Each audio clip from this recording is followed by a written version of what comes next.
بسم اللہ الرحمن الرحیم۔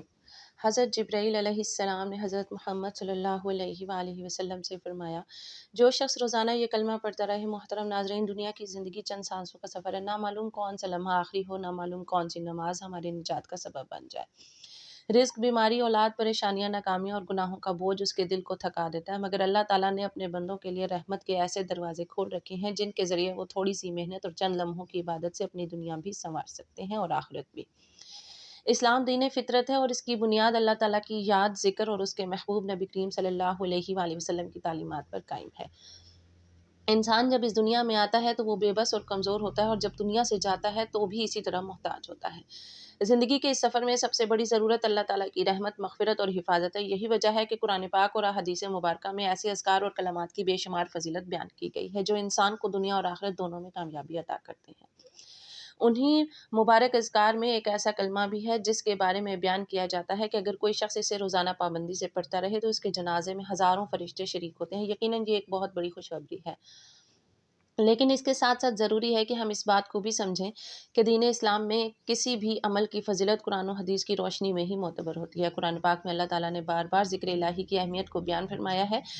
اللہ تعالیٰ ارشاد فرماتا ہے، فَاذْکُرُونِی أَذْکُرْکُم، یعنی تم میرا ذکر کرو میں تمہیں یاد رکھوں گا۔ یہ ایک بہت بڑی بشارت ہے کہ بندہ جب اللہ کو یاد کرتا ہے تو اللہ تعالیٰ بھی اپنے بندے کو یاد فرماتا ہے۔ اسی طرح ایک اور مقام پر فرمایا، الا بذکر اللہ تطمئن القلوب، یعنی خبردار اللہ کے ذکر سے ہی دلوں کو سکون ملتا ہے۔ اس آیت سے واضح ہوتا ہے کہ انسان کی حقیقی کامیابی اور قلبی اطمینان اللہ کے ذکر میں پوشیدہ ہے۔ مزید فرمایا، وَالذَّاکِرِینَ اللَّهَ کَثِیرًا وَالذَّاکِرَاتِ، یعنی اللہ کو کثرت سے یاد کرنے والے مرد اور عورتوں کے لیے اللہ نے مغفرت اور عظیم اجر تیار کر رکھا ہے۔ اس طرح سورۃ الجمعہ میں ارشاد فرماتا ہے، وَاذْکُرُوا اللَّهَ کَثِیرًا لَعَلَّکُمْ تُفْلِحُونَ، یعنی اللہ کو کثرت سے یاد کرو تاکہ تم فلاح پا جاؤ۔ احادیث مبارکہ میں بھی ذکر الہی کی بے شمار فضیلت بیان کی گئی ہے۔ نبی کریم صلی اللہ علیہ وآلہ وسلم نے فرمایا، کیا میں تمہیں ایسا عمل نہ بتاؤں جو تمہارے اعمال میں سب سے بہتر، تمہارے رب کے نزدیک سب سے زیادہ پاکیزہ اور تمہارے درجات کو بلند کرنے والا ہو؟ صحابہ کرام رضی اللہ تعالیٰ عنہم اجمعین نے عرض کیا، یا رسول اللہ صلی اللہ علیہ وآلہ وسلم ضرور بتائیے۔ آپ صلی اللہ علیہ وآلہ وسلم نے فرمایا، وہ اللہ کا ذکر ہے۔ ایک اور حدیث میں آپ نے فرمایا، جو شخص سبحان اللہ، الحمدللہ، لا الہ الا اللہ اور اللہ اکبر کہتا ہے اس کے گناہ معاف کر دیے جاتے ہیں، اگرچہ وہ سمندر کی جھاگ کے برابر ہوں۔ اسی طرح ایک حدیث میں آتا ہے کہ رسول اللہ صلی اللہ علیہ وآلہ وسلم نے فرمایا، جو شخص دن میں 100 مرتبہ لا الہ الا اللہ وحدہ لا شریک لہ پڑھتا ہے، اس کے لیے 10 غلام آزاد کرنے کے برابر ثواب لکھا جاتا ہے، 100 نیکیاں لکھی جاتی ہیں اور 100 گناہ مٹا دیے جاتے ہیں۔ ایک اور حدیث میں نبی کریم صلی اللہ علیہ وآلہ وسلم نے فرمایا، جو شخص اللہ کا ذکر کرتا ہے اور جو نہیں کرتا ان کی مثال زندہ اور مردہ کی طرح ہے۔ یہ تمام آیات اور حدیث اس بات کی واضح دلیل ہیں کہ ذکر الہی انسان کے لیے دنیا آخرت کی کامیابی کا ذریعہ ہے۔ لیکن جہاں تک اس خاص کلمے کے بارے میں بیان کی گئی فضیلت کا تعلق ہے، جیسا کہ جنازے میں 40,000 فرشتوں کی شرکت، تمام قضا نمازوں کی معافی، جہنم کا حرام ہو جانا وغیرہ، تو ایسی مخصوص اور بڑی بڑی فضیلتوں کے لیے مستند اور صحیح حدیث کا ہونا ضروری ہے۔ دین اسلام ہمیں یہ سکھاتا ہے کہ ہم ہر بات کو تحقیق کے ساتھ قبول کریں، کیونکہ نبی کریم صلی اللہ علیہ وآلہ وسلم نے فرمایا، جس نے مجھ پر جھوٹ بولا وہ اپنا ٹھکانہ جہنم میں بنا لے۔ اس لیے ہمیں چاہیے کہ ہم کسی بھی وظیفہ یا کلمے کو بیان کرتے وقت احتیاط سے کام لیں اور صرف وہی بات آگے پہنچائیں جو مستند ہو۔ اس کے باوجود یہ حقیقت اپنی جگہ قائم ہے کہ اللہ کا ذکر، درود شریف، استغفار اور کلمہ طیبہ جیسے اذکار انسان کے لیے بے شمار برکتوں کا سبب بنتے ہیں۔ خاص طور پر استغفر اللہ پڑھنے کی بہت زیادہ فضیلت ہے۔ قرآن پاک میں اللہ تعالیٰ نے فرمایا، استغفروا ربکم انہ کان غفارا، یعنی اپنے رب سے معافی مانگو، بے شک وہ بہت زیادہ معاف کرنے والا ہے۔ اس کے نتیجے میں بارش، رزق اور اولاد میں برکت عطا ہوتی ہے۔ اسی طرح درود شریف کے بارے میں آتا ہے کہ جو شخص ایک مرتبہ درود بھیجتا ہے اللہ تعالیٰ اس پر 10 رحمتیں نازل فرماتا ہے۔ ایک مسلمان کے لیے بہترین راستہ یہ ہے کہ وہ قرآن و سنت سے ثابت شدہ اذکار کو اپنی زندگی کا حصہ بنائے۔ صبح شام کے اذکار، نماز کے بعد کی تسبیحات، سونے سے پہلے کی دعائیں اور ہر وقت زبان پر جاری رہنے والا ذکر انسان کے لیے ایک مضبوط روحانی ڈھال بن جاتا ہے۔ جب بندہ اللہ کو یاد کرتا ہے تو اللہ تعالیٰ اس کی مشکلات کو آسان فرماتا ہے، اس کے گناہوں کو معاف کرتا ہے، اس کے درجات کو بلند کرتا ہے اور اسے دنیا آخرت کی کامیابی عطا فرماتا ہے۔ محترم ناظرین، ایک دن حضرت جبرائیل علیہ السلام حضور صلی اللہ علیہ وآلہ وسلم کے پاس آئے اور کہا، جو شخص یہ کلمہ پڑھے گا اس کے جنازے میں ہزاروں فرشتے شامل ہوں گے، قضائیں معاف ہوں گی، موت کی سختیاں دور ہوں گی، قبر کے عذاب سے دور ہوگا، جہنم اس پر حرام ہوگی۔ ایک بار آپ صلی اللہ علیہ وآلہ وسلم نے دیکھا کہ جبرائیل کچھ پریشان ہے۔ آپ صلی اللہ علیہ وآلہ وسلم نے فرمایا، جبرائیل کیا معاملہ ہے؟ کہ آج میں آپ کو غمزدہ دیکھ رہا ہوں۔ جبرائیل نے عرض کی اے محبوب کل میں اللہ کے حکم سے جہنم کا نظارہ دیکھ آیا ہوں، اس کو دیکھنے سے مجھ پر غم کی آثار نمودار ہوئے۔ نبی کریم صلی اللہ علیہ وآلہ وسلم نے فرمایا کہ جبرائیل مجھے بھی جہنم کے حالات بتاؤ۔ جبرائیل نے عرض کی جہنم کے کل 7 درجے ہیں، ان میں جو سب سے نیچے والا درجہ ہے اللہ اس میں منافقوں کو رکھے گا۔ اس سے اوپر والے 6 درجے میں اللہ تعالیٰ مشرک لوگوں کو ڈالیں گے۔ اس سے اوپر 5ویں درجے میں اللہ سورج اور چاند کی پرستش کرنے والوں کو ڈالیں گے۔ 4تھے درجے میں اللہ پاک آتش پرست لوگوں کو ڈالیں گے۔ تیسرے درجے میں اللہ پاک یہود کو ڈالیں گے۔ دوسرے درجے میں اللہ تعالیٰ عیسائیوں کو ڈالیں گے۔ یہ کہہ کر جبرائیل علیہ السلام خاموش ہو گئے تو نبی کریم صلی اللہ علیہ وآلہ وسلم نے پوچھا جبرائیل آپ خاموش کیوں ہو گئے؟ مجھے بتاؤ کہ پہلے درجے میں کون ہوگا؟ جبرائیل علیہ السلام نے عرض کیا اے اللہ کے رسول پہلے درجے میں اللہ پاک آپ کی امت کے گناہ گاروں کو ڈالیں گے۔ جب نبی کریم صلی اللہ علیہ وآلہ وسلم نے یہ سنا کہ میری امت کو بھی جہنم میں ڈالا جائے گا تو آپ بے حد غمگین ہوئے اور آپ نے اللہ کے حضور دعائیں کرنا شروع کی۔ 3 دن ایسے گزر گئے کہ اللہ کے محبوب مسجد میں نماز پڑھنے کے لیے تشریف لاتے، نماز پڑھ کر حجرے میں تشریف لے جاتے اور دروازہ بند کر کے اللہ کے حضور رو رو کر فریاد کرتے۔ صحابہ حیران تھے کہ نبی کریم صلی اللہ علیہ وآلہ وسلم پر یہ کیسی کیفیت طاری ہوئی ہے، مسجد سے حجرے جاتے ہیں، گھر بھی تشریف لے کر نہیں جا رہے۔ جب تیسرا دن ہوا تو سیدنا ابو بکر صدیق رضی اللہ تعالیٰ عنہ سے رہا نہیں گیا، وہ دروازے پر دستک دی، انہوں نے دروازے پر دستک دی اور سلام کیا لیکن سلام کا جواب نہیں۔ آپ روتے ہوئے سیدنا عمر کے پاس آئے اور فرمایا کہ میں نے سلام کیا لیکن سلام کا جواب نہ پایا، لہٰذا آپ جائیں، آپ کو ہو سکتا ہے سلام کا جواب مل جائے۔ آپ گئے تو آپ نے 3 بار سلام کیا لیکن جواب نہ آیا۔ حضرت عمر نے سلیمان فارسی کو بھیجا لیکن پھر بھی سلام کا جواب نہ آیا۔ سیدنا سلیمان فارسی نے واقعے کا تذکرہ حضرت علی رضی اللہ تعالیٰ عنہ سے کیا۔ انہوں نے سوچا کہ جب اتنی عظیم شخصیات کو سلام کا جواب نہ ملا تو مجھے بھی خود نہیں جانا چاہیے بلکہ مجھے ان کی نور نظر بیٹی فاطمہ اندر بھیجنی چاہیے، لہٰذا آپ نے فاطمہ رضی اللہ تعالیٰ عنہا کو سب احوال بتا دیا۔ آپ حجرے کے دروازے پر آئیں، ابا جان السلام علیکم۔ بیٹی کی آواز سن کر محبوب کائنات اٹھے، دروازہ کھولا اور سلام کا جواب دیا۔ ابا جان آپ پر کیا کیفیت ہے کہ 3 دن سے آپ یہاں تشریف فرما ہیں؟ نبی کریم صلی اللہ علیہ وآلہ وسلم نے فرمایا کہ جبرائیل نے مجھے آگاہ کیا کہ میری امت بھی جہنم میں جائے گی۔ فاطمہ بیٹی مجھے اپنی امت کے گناہ گاروں کا غم کھائے جا رہا ہے اور میں اپنے مالک سے دعائیں کر رہا ہوں کہ اللہ ان کو معاف کرے اور جہنم سے بری کرے۔ یہ کہہ کر آپ پھر سجدے میں چلے گئے اور رونا شروع کیا۔ یا اللہ میری امت کے گناہ گاروں پر رحم کر، ان کو جہنم سے آزاد کر دے۔ اتنے میں حکم آ گیا اے میرے محبوب غم نہ کر، میں تم کو اتنا عطا کروں گا کہ آپ راضی ہو جائیں گے۔ آپ خوشی سے کھل اٹھے اور فرمایا لوگو اللہ نے مجھ سے وعدہ کر لیا ہے کہ وہ روز قیامت مجھے میری امت کے معاملے میں خوب راضی کریں گے اور میں نے اس وقت تک راضی نہیں ہونا جب تک میرا آخری امتی بھی جنت میں نہ چلا جائے۔ محترم ناظرین، یہ کلمہ پڑھنے سے اللہ تعالیٰ اس کے تمام گناہ معاف کر دیتا ہے، اس سے بندہ گناہ گار نہیں رہتا اور قبر کا عذاب ٹل جاتا ہے۔ یہ کلمہ پڑھنے سے اس کی مغفرت کے لیے ہزاروں فرشتے زمین پر اترتے ہیں اور ان کے لیے رحمت کی دعائیں کرتے ہیں۔ فرمایا جب بندہ اس کلمے کو پڑھتا ہے تو وہ اللہ کی رضا کے قریب پہنچ جاتا ہے۔ حضرت اسرائیل علیہ السلام کی طرف سے نرمی کا عالم ہوگا، وہ آپ کی روح کو اتنی نرمی سے قبض کریں گے کہ کوئی تکلیف نہیں ہوگی بلکہ جیسے ہی ایک نرم ہوا آپ کے جسم کو چھو رہی ہو۔ یہ کلمہ پڑھ کر آپ نے اللہ کی رضا حاصل کرنی ہے۔ یہ کلمہ آپ کے ساتھ قبر میں نور کی طرح ہوگا۔ جب آپ قبر میں پہنچیں گے تو یہ نور آپ کے ساتھ رہے گا، آپ کی قبر جنت کے باغات کی طرح روشن کر دے گا اور قیامت تک آپ کے ساتھ اس کی روشنی رہے گی۔ یہ کلمہ آپ کی آخرت کو بہتر بنانے کا ذریعہ ہے اور جب آپ قیامت کے دن اللہ کی بارگاہ میں پیش ہوں گے یہ کلمہ آپ کے لیے شفاعت کرے گا، اللہ تعالیٰ آپ کو جنت کی نعمت عطا فرمائے گا۔ محترم ناظرین، ایک مرتبہ امیر المؤمنین حضرت علی رضی اللہ تعالیٰ عنہ مسجد میں تشریف فرما تھے۔ ایک شخص آیا، اس کے چہرے پر خوف، پریشانی اور بے چینی نمایاں تھی۔ اس نے آتے ہی کہا امیر المؤمنین رضی اللہ تعالیٰ عنہ میں نے بہت گناہ کیے ہیں، میرا دل سخت ہو چکا ہے، میری آنکھوں سے آنسو خشک ہو چکے ہیں، مجھے نہ سکون ملتا ہے نہ خوشی، میں توبہ کرنا چاہتا ہوں مگر دل نہیں مانتا، زبان نہیں روتی اور سجدہ نہیں ہوتا۔ امیر المومنین کہ اللہ میرے جیسے گناہ گار کو معاف کرے گا۔ حضرت علی رضی اللہ تعالیٰ عنہ نے نرمی سے اس کی طرف دیکھا اور فرمایا اے بندہ خدا، تجھے کس نے کہا کہ اللہ تجھ سے ناراض ہے؟ کیا تو نے اس رب کو پہچانا نہیں جو بندے کے سجدے سے پہلے اس کے آنسو کو دیکھتا ہے؟ تو اس کے در کا سوالی ہے اور وہ رب کبھی اپنے در کے سوالی کو خالی نہیں لوٹاتا۔ پھر حضرت علی رضی اللہ تعالیٰ عنہ نے فرمایا میں تمہیں نبی کریم صلی اللہ علیہ وآلہ وسلم کی ایک بات سناتا ہوں۔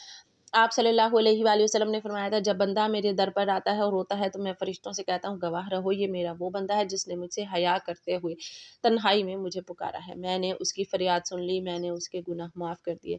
حضرت علی رضی اللہ تعالیٰ عنہ نے فرمایا تو جس رب نے گناہوں میں ڈوبے شخص کے لیے بھی مغفرت کا وعدہ فرمایا وہ تیرے لیے کیوں نہیں؟ تو پچھتا رہا ہے، تو خوف زدہ ہے، تو اس کی رحمت کا امیدوار ہے، تو سن تیرے پچھتاوے ہی نے اللہ کا دروازہ کھٹکھٹا دیا، بس اب دیر نہ کر، وضو کر، 2 رکعت ندامت کی نماز پڑھ اور سچے دل سے کہہ دے یا اللہ میں تیرے سوا کسی کا نہیں، میں نے اپنی جان پر ظلم کیا مگر تو رحیم ہے، میں لوٹ آیا ہوں، مجھے اپنا بنا لے۔ اور سن اگر تیرے آنسو نہ بھی نکلے تو دل کا ٹوٹنا آنسو سے بھی بڑا سجدہ۔ حضرت علی رضی اللہ تعالیٰ عنہ کی یہ بات سن کر وہ پھوٹ پھوٹ کر رونے لگا، سجدے میں گر پڑا اور روتے روتے کہتا رہا یا اللہ میں گناہ گار ہوں مگر تیرا در نہیں چھوڑوں گا۔ حضرت علی رضی اللہ تعالیٰ عنہ نے آسمان کی طرف دیکھا اور فرمایا اے اللہ یہ تیرا وہ بندہ ہے جو تیرے فضل کا طالب ہے، تو غفور الرحیم ہے، تو معاف کرنے والا ہے، اس کے آنسو کو قبول فرما۔ محترم ناظرین، حضرت ابو امامہ رضی اللہ تعالیٰ عنہ سے روایت کرتے ہیں کہ نبی کریم صلی اللہ علیہ وآلہ وسلم نے فرمایا میری امت میں کچھ لوگ ایسے ہوں گے کہ قیامت کے دن ان کے گناہ پہاڑوں سے بھی بڑے ہوں گے، زمین کی وسعتوں تک پھیلے ہوں گے، آسمان تک بلند ہوں گے، مگر جب وہ اپنے اعمال کے ساتھ اللہ کے حضور کھڑے ہوں گے تو اللہ رب العالمین فرشتوں سے فرمائے گا میرے ان بندوں کا حساب نہ لو، ان کے گناہوں پر پردہ ڈال دو، ان کے دائیں بائیں کوئی نہ دیکھے، انہیں میرے قریب لے آؤ، ان کے دلوں میں میرے لیے ایک خاص محبت، یہ گناہ تو کرتے تھے مگر جب کبھی میرا نام سنتے ان کی آنکھیں بھر آتی، جب کوئی انہیں میرے رسول کا فرمان سناتا تو ان کے دل لرز جاتے، جب رات کی تاریکی میں تنہائی ہوتی تو ان کے دل مجھ سے ہم کلام ہوتے، جب یہ گناہوں کے بعد ٹوٹتے اور میری طرف پلٹتے تو میں اپنے عرش سے جھک کر سنتا، ان کی آنکھوں کی آوازیں مجھے محبوب تھیں، ان کی ندامت مجھے پسند تھی، ان کی آنکھوں کے آنسو میرے لیے ان کے سجدوں سے بھی زیادہ قیمتی تھے، ان کے چہرے مٹی پر ہوتے مگر دل عرش کی جانب بلند ہوتے، فرشتے حیران ہوتے کہ یہ گناہ گار ہو کر بھی مقرب کیوں ہے؟ اللہ فرماتا ہے کیونکہ اس نے میری طرف امید کا در کھلا رکھا تھا، کیونکہ یہ جب بھی بکھرا میں نے اسے سمیٹا، جب ٹوٹا میں نے جوڑا، جب بھی گرا میں نے تھاما، کیونکہ یہ مجھے پکارنا جانتا تھا۔ اے میرے بندے تو کہاں کہاں نہ گیا، تو نے دنیا کو اپنا سہارا بنایا، تو بندوں کے سامنے جھکا، تو نے وقت کو ضائع کیا، تو نے گناہوں سے دل کو کالا کیا، مگر جب تیری دنیا اجڑ گئی، تیرے خواب چکنا چور ہو گئے، تیری امیدیں ختم ہو گئی، تب میرے در پر آیا، تو نے کہا یا اللہ، تو نے روتے ہوئے کہا یا رب، تو نے رات کے آخری پہر میں سے سکتے ہوئے کہا اے میرے رب میں تھک گیا ہوں، میں ہار گیا ہوں، میں ٹوٹ گیا ہوں، تب میں نے تیرے دل کی وہ آواز سنی جو زبان پر نہ تھی، میں نے عرش سے فرشتوں کو فرمایا اس بندے کو تنہا مت چھوڑنا، میں وہی اللہ ہوں جو توبہ قبول کرنے والا ہوں، میں وہی اللہ ہوں جو توبہ کرنے والے سے خوش ہوتا ہوں، اور جب کوئی بندہ سچے دل سے ایک بار بھی یا اللہ کہتا ہے تو میں اس کی طرف متوجہ ہو جاتا ہوں۔ نبی کریم صلی اللہ علیہ وآلہ وسلم نے فرمایا قیامت کے دن کچھ چہرے روشن ہوں گے، ان کے گناہ بہت ہوں گے مگر ان کے دلوں میں اللہ کی عظمت کا نور ہوگا، ان کے ہاتھ خالی ہوں گے مگر اللہ کی رحمت ان کے سامنے ہوگی، اور ان سے کہا جائے گا آج تمہیں وہ رب معاف کر رہا ہے جس سے تم شرمندہ تھے، تمہارے وہ آنسو گواہ ہیں جو رات کی تاریکی میں بہے، تمہاری وہ آہیں تمہاری دلیل ہیں جو تم نے خلوت میں بھری، تمہاری وہ دعائیں گواہی دے رہی ہیں جو تم نے دل سے مانگی تھی، تم نے دلیاں والوں سے چھپ کر جو آنسو بہائے وہ آج تمہارے حق میں حجت بنے ہیں۔ پھر نبی کریم صلی اللہ علیہ وآلہ وسلم نے فرمایا اللہ تعالیٰ فرماتا ہے انسان اگر تو زمین بھر کر گناہ لے کر بھی میرے سامنے آ جائے اور میری رحمت سے مایوس نہ ہو تو میں تجھے زمین بھر کر مغفرت عطا کروں گا۔ میں وہ اللہ ہوں جو دلوں کے حال جانتا ہوں، میں وہ اللہ ہوں جس کے خزانوں میں کمی نہیں ہے، میں وہ ہوں جس کے در پر کوئی خالی نہیں جاتا، میں نے تجھے پیدا کیا تاکہ تو میرے قریب ہو جائے، میں نے تجھے عقل دی تاکہ تو مجھے پہچان سکے، میں نے تجھے آزمائش دی تاکہ تو میرے در پر آئے، اے میرے بندے تو 1000 بار بھی پلٹے میں تیرے لیے ہوں، میں تجھے ہر بار معاف کرنے والا ہوں۔ محترم ناظرین، حضرت سعد بن ابی وقاص رضی اللہ تعالیٰ عنہ کا ایک واقعہ قابل ذکر ہے۔ انہوں نے احد کے دن نبی پاک صلی اللہ علیہ وآلہ وسلم کے گرد ڈھال بنا کر لڑائی کی اور ہر تیر کو نبی کریم صلی اللہ علیہ وآلہ وسلم کے سامنے کھڑے ہو کر روکا۔ حضور اقدس صلی اللہ علیہ وآلہ وسلم ان کی بہادری دیکھ کر بار بار کہہ رہے تھے سعد تیر مارو، میرے ماں باپ تم پر قربان ہو، یہ وہ جملہ تھا جو آپ صلی اللہ علیہ وآلہ وسلم نے بہت کم صحابہ کے لیے فرمایا، اور حضرت سعد ان چند خوش نصیبوں میں سے ہیں جن کے لیے نبی پاک صلی اللہ علیہ وآلہ وسلم نے والدین کی قربانی کے الفاظ استعمال کیے۔ اسی دن حضرت طلحہ بن عبید اللہ رضی اللہ تعالیٰ عنہ نے بھی نبی کریم صلی اللہ علیہ وآلہ وسلم کے سامنے ڈھال بن کر اپنے ہاتھ سے اتنے تیر روکے کہ ان کا ہاتھ مفلوج ہو گیا۔ نبی پاک صلی اللہ علیہ وآلہ وسلم نے فرمایا جس نے آج طلحہ کو دیکھا ہے وہ جنتی کو دیکھ رہا ہے۔ یہ سب واقعات ہمیں یاد دلاتے ہیں کہ قربانی صرف مال یا وقت کی نہیں ہوتی بلکہ جان سے بڑھ کر نبی پاک صلی اللہ علیہ وآلہ وسلم کی محبت کا حق ادا کرنا ایمان کی وہ بلندی ہے جہاں فرشتے زمین پر اترتے ہیں۔